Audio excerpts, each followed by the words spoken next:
ikibazo rero wanyerekera nkane uko nigenze ko n'ubundi umugore ari w'umuryango. Aha, uyu munsi noneho ntabwo acika pe.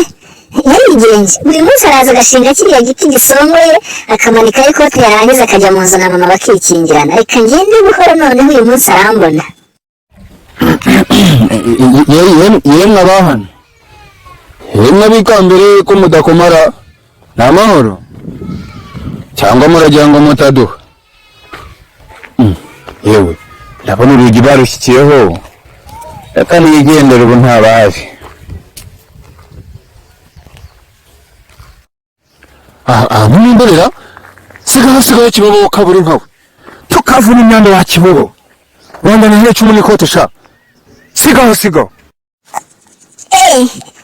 Papa mutoya ntabwo nari namenye ko ari iryawe ntabonaga bisa nabi nari ngiye kurijugunya. Mwanyumviriye imbwara ndava hano ntibagire ibisiga wakavuna umuheto nta soni. Wati ahubwo ngiyo bisange hano gusa ubutaha niyongera kuza mu rugo ntuzagarura iryo kote. Ariko kubyara nabi we ubu rero se nawe agiye yirata mu bandi bagabo ngo yarabyaye ndabona yaraherekeje abandi.